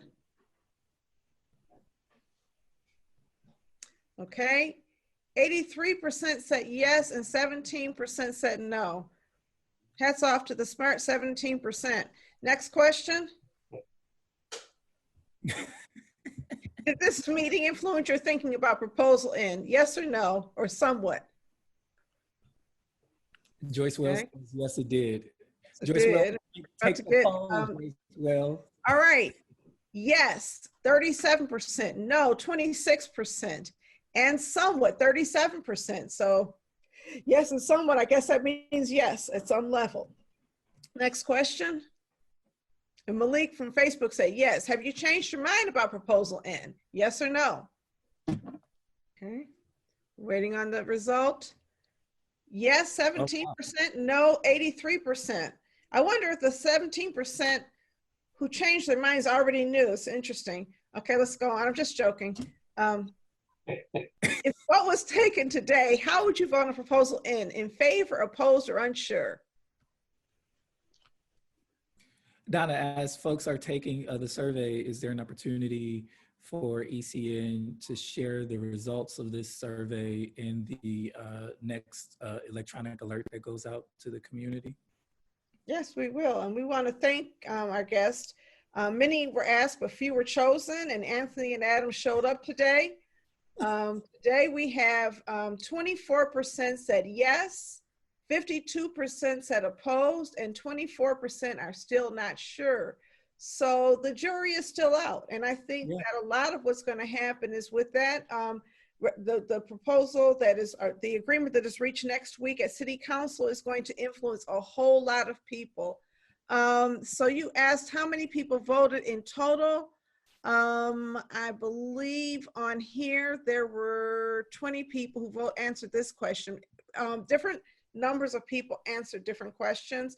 So we have between, I think, 20 and 30 people answering questions. Just for information's sake, we're not allowed to vote. Anybody who's a panelist can't vote. So this is all of the people who are not panelists.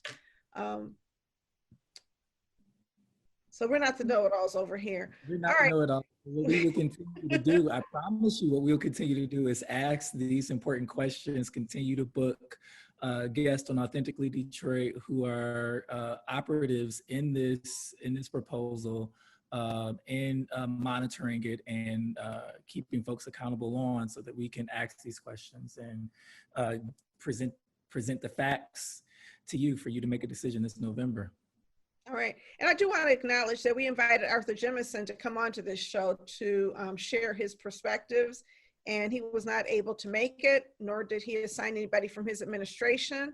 I do want to thank Adam Hollier and Anthony Adams for doing the work of trying to help educate the community, because community education is important.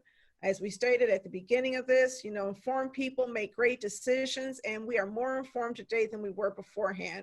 So we'll possibly have another communication after we know what's in that referendum.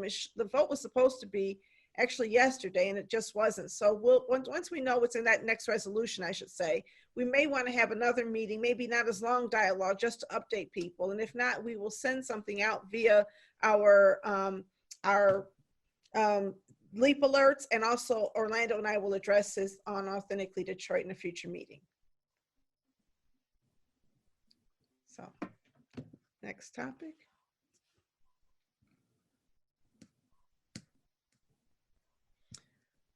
Okay, so I think we now have Ben on to talk about Leap Detroit. Yes, I'm here. Can you all hear me? Mm-hmm. Yes.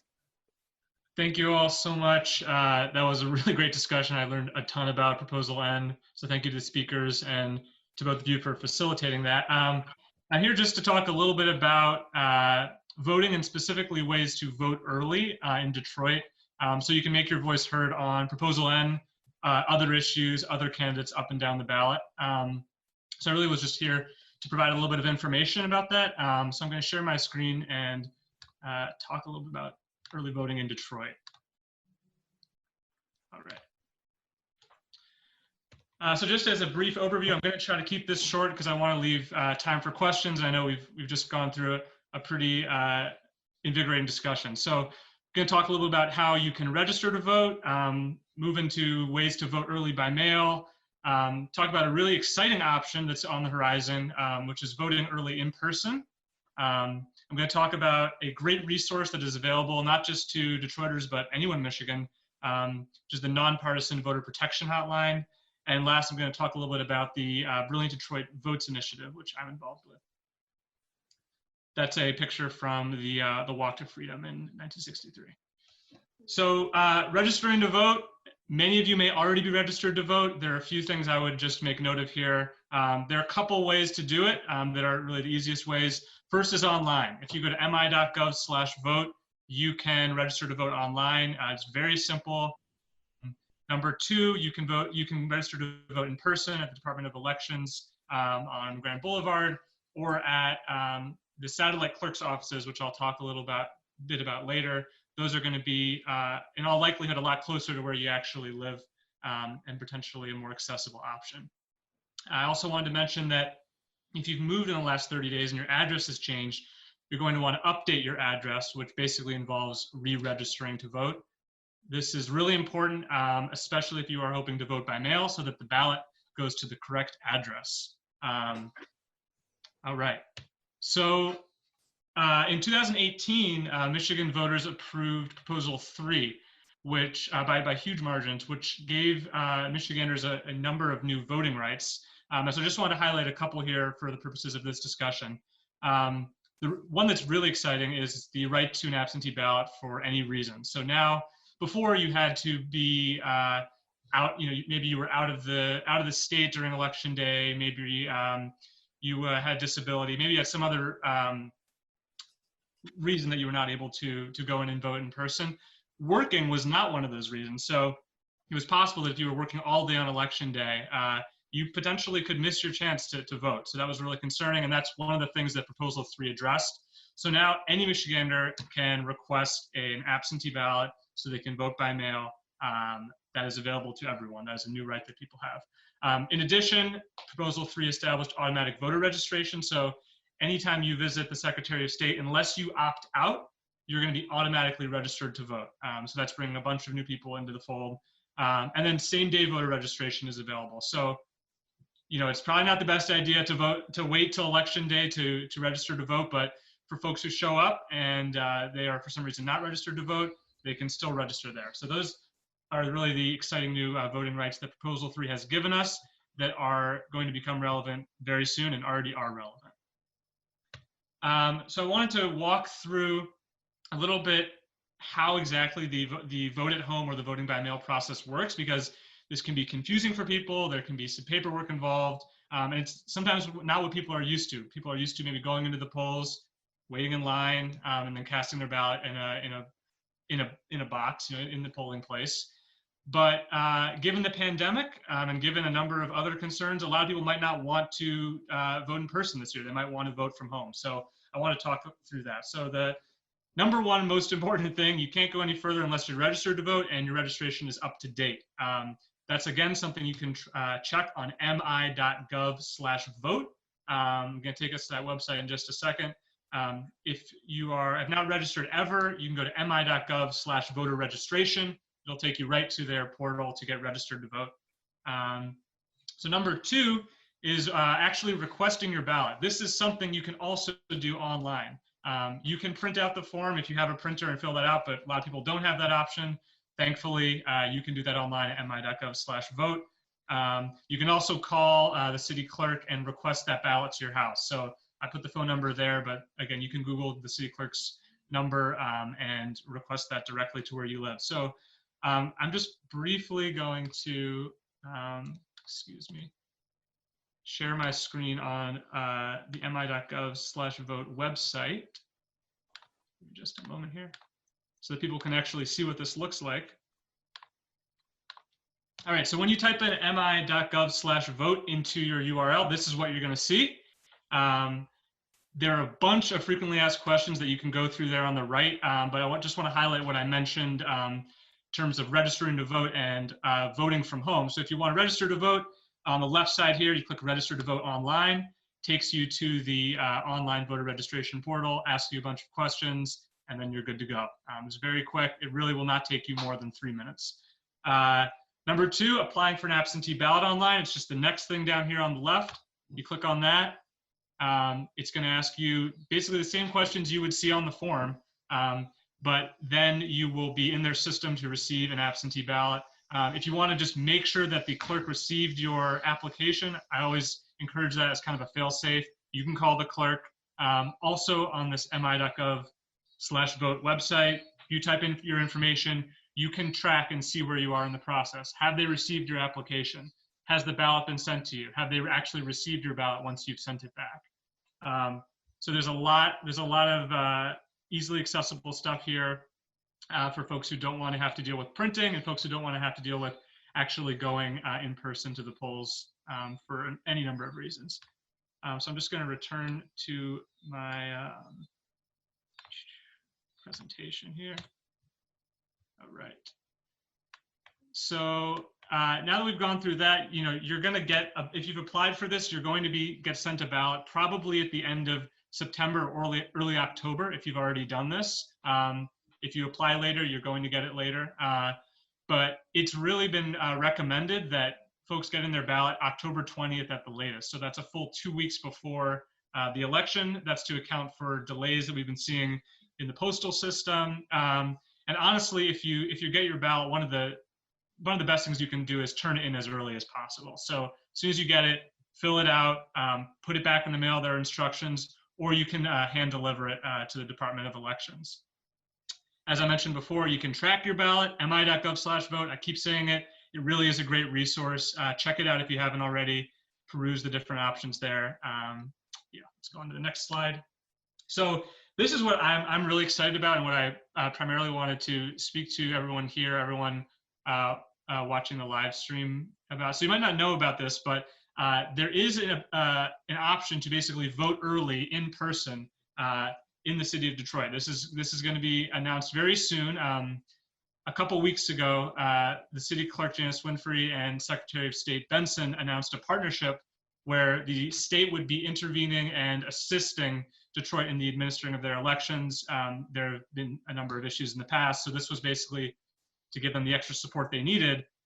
One of the things promised in their partnership was to open a total of 21 satellite clerk offices throughout the city of Detroit. So rather than having to go to that location on Grand Boulevard that I mentioned, there might be a satellite clerk office that's actually a lot closer to you. A lot of these are being administered out of recreation centers or other facilities. They're going to be open 6 days a week, and that's including Saturdays, and they're going to be run by city staff. So you don't have to go down to that location. You don't have to go to your polling place to vote. You can actually go to these locations once they are announced to request your ballot and cast it right then and there. So you could theoretically go in, having not been registered at all, get registered, get your ballot, give it right back to them, and be done. So these are going to be available starting October 5th. That is their plan. That's what they've announced. So if you are hoping to skip the line or get it over with, and maybe you don't trust or don't like the system of actually mailing in your ballot, this is a great option for you. Now, the one caveat to that is that the exact locations have not been announced. There were 7 satellite offices for the August primary and for the March presidential primary. A lot of those were at the WC3D campuses and a couple recreation centers. So keep an eye out for these. I really wish I had the locations and the hours to share with you now. I'm sure I can get them to Angela to share out, but they're coming very soon, and this is going to be a great option for folks who want to do it a different way, who want to get it out of the way, who don't want to wait in the line, potentially cold weather on November 3rd. So this is an option. Don't have to choose it, but it's good to know about it. Moving on. So I really wanted to mention this nonpartisan voter protection hotline. So this is partially run by the ACLU of Michigan, also with in partnership with other organizations. And if you have any questions between now and Election Day, including on Election Day, this is the number you're going to want to call. It's 866-OUR-VOTE. Again, that's 866-OUR-VOTE. So it's 866-687-8683. And this is something that we can send around for sure after the fact. There are also separate hotlines for different languages. There's one in Spanish, Arabic, Bengali, even more than that. So this is a great way to get your questions answered by someone who's been trained, who knows the election law, who has the answers to your questions. So I highly recommend writing this down and using it if you run into any issues of any kind. All right, so lastly, I want to talk a little bit about the Brilliant Detroit Votes initiative, which I'm helping lead throughout the city of Detroit. Brilliant Detroit runs 8 and soon to be 13 early childhood and family centers throughout the city that focus on early childhood literacy, nutrition, what we call Kids Success Neighborhoods. So basically out of the neighborhoods where we're active, we are helping folks get registered to vote, if they wish, request an absentee ballot and make sure they know their voting rights. We're working in partnership with the neighborhoods. So this is Latanya Baldwin. She is one of our neighborhood leaders for the Brightmoor neighborhood. She has a connection to the neighborhood. She knows the community well. So we're trying to bring on folks like this to help us get this work done. We have been at weekly food distributions and diaper distributions. We've been at some farmers markets, and we're just trying to make this as easy as possible for Detroiters, break down some of the barriers that I mentioned earlier. So I wanted to make you all aware of this effort. If you're interested at all in getting involved or partnering, I'm going to list my email at the end, and I would love to hear from you and see what we can do. So that's it. That's all I got. I wanted to leave it open for questions. My email is listed there. It's bratner, so BRATNER @brilliantdetroit.org. I'll also throw it in the chat as well. I may not know the answer to all of your questions, but I'm going to do my best. And like I said, that really the go-to way to get your questions answered is that hotline. That hotline is really a powerful tool for anyone who's got any issues. So I'm going to stop sharing my screen, and maybe if there are any questions, I have not been monitoring the chat. Folks can ask them now.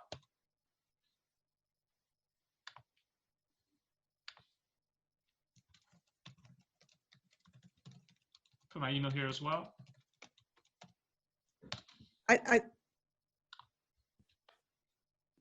Yes, I don't think there are any questions yet, but if we get some, we can forward them to you. Let's move on because we're a little bit behind schedule. No problem.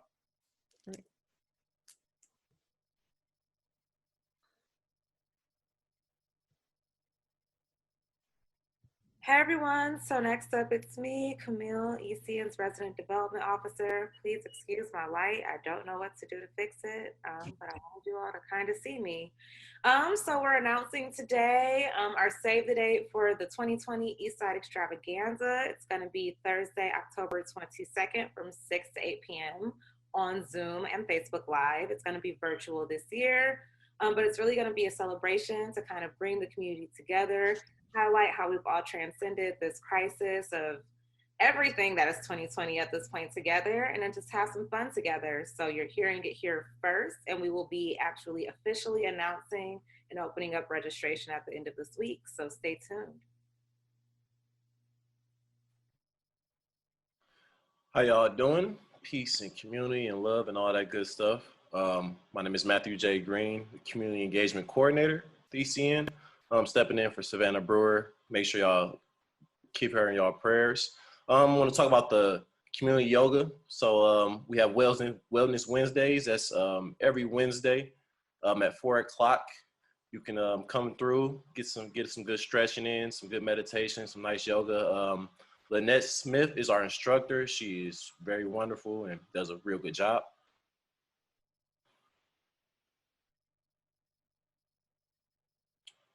Our next piece, the LEAP Sustainability Fellowship applications are still available. Please, if you know any community leaders, any voices, pillars in the community, please forward this to them. This will be on the website. And I just want to say, if you know any youth, any young adults that are voices in the community, that are leaders, please refer this to them. This is not just an old folks thing or whatever the case. Let's get some youth involved so they can be the future leaders for tomorrow.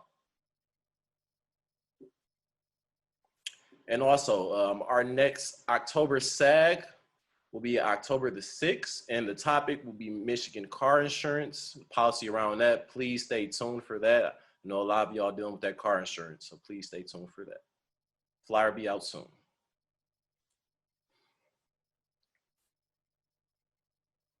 Now I'm going to switch it over to Ian. He's going to talk about the MacGaff Business Association, what they have coming up next. Thanks, Matt.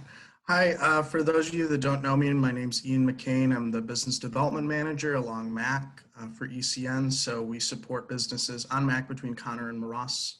Straddles 4 different municipalities, around 200 businesses, and we also provide business attraction support as well if you're interested in opening up a business on the corridor. Real quick, we just did a public launch actually last night over Zoom of phase 2 of the Mack Avenue Improvement Plan. So that covers the corridor between Cadju and Maross. That plan is available for review at www.macavplan.com. So please go check it out. Look at some of the different concepts that we've outlined in different areas on that portion of the corridor. And then our next bi-monthly Mack Avenue Business Association meeting is going to be Monday, October 26th from 6 to 8 p.m. on Zoom. Thank you so much. And if you have any questions for your business on Mack that needs support, I'll drop my email in the chat. I'll turn it back over to the COP department. Thank you, Ian. This is Angela Wilson, Deputy Director at Eastside Community Network for Programs. Our resource reminders: we are still providing assistance for homeowners who would like to apply for property tax assistance. You can reach us on our hotline, which I'll be sharing that number in just a second, or you can also contact the Board of Review at 313-224-3035. I encourage you to call us. They get a lot of calls down there. So I'll share that number in just a second. In order to qualify for this next program, Pay As You Stay program, which is for residents who may have back property taxes, you can save a significant amount of money and get a lot of those fees, interest, and any overpayments reduced from your back taxes, but you have to be approved for the homeowner property tax assistance first. We also want to share that the Accounting Aid Society is continuing to do income tax assistance. The phone number is 313-556-1920. They're doing virtual tax preparation for families, I believe it's incomes below $50,000. And then the final piece here, the relief and recovery services at Wayne Metro Cares. They are assisting people with everything from property taxes to burial expenses, home repairs, and utility expenses, especially for people who have those issues as a direct result of the COVID-19 virus. Their phone number is 313-388-9799, or you can go to Wayne Metro Cares, waynemetro.org/cares to apply for those benefits. We are available here at ECN to assist you. If you need assistance with Wayne Metro Cares or with property tax assistance, please call our residential hotline number, which is 313-364-9432. You'll leave a message there, let us know what you need, and then one of our team members will call you back and walk you through the process, whether you're applying for Wayne Metro Cares or you're applying for property tax assistance. We really do want to assist folks in saving their homes and getting all the assistance they can during this time. So please give us a call and we will get back to you as quickly as we possibly can. We also have a business resource hotline where Ian and our other Mack Avenue staff will be able to support businesses, especially businesses on Mack Avenue.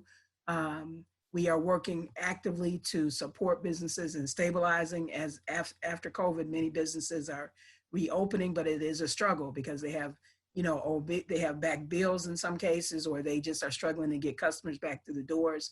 So we're available to provide technical assistance and connect them with professional TA in areas that might be helpful. Everything from having a presence online, if you don't have one, or increasing your presence online, to finding new ways to deliver your service when you can't do it the way you have in the past. That hotline number is 313-364-9439, or you can email Ian at the email address that he dropped in the chat. And finally, we do have an ECN Youth Resource Hotline. You can call and our youth department will assist you if you have young people who have concerns or needs. The number is 313-364-9325. And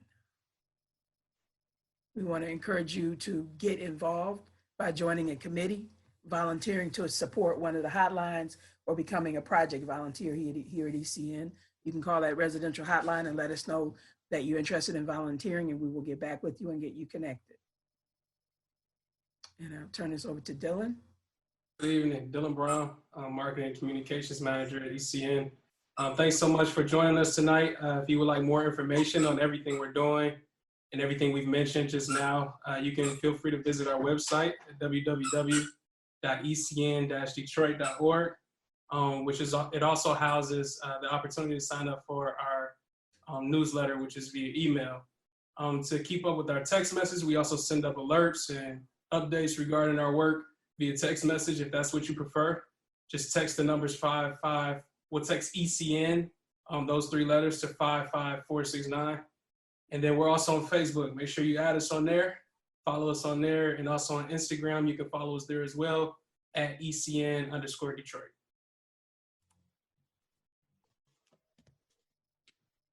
All right, and now we're here for our closing remarks from our CEO and our committee chair people.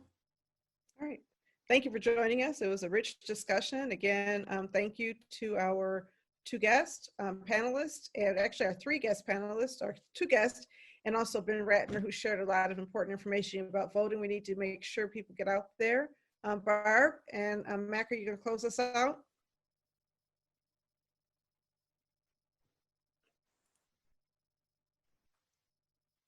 All right. I do want to apologize for running a little bit over time. I wanted to err on the side of being a little long to make sure everybody's voices got heard because there were so many things. We apologize if anybody's voice did not get heard. Again, this is going to air on Authentically Detroit this week. We'll add a little music to the beginning, and Orlando's going to hype it up, and you'll be hearing us. And you can also see it on the Authentically Detroit Facebook page. I believe we'll have the actual video.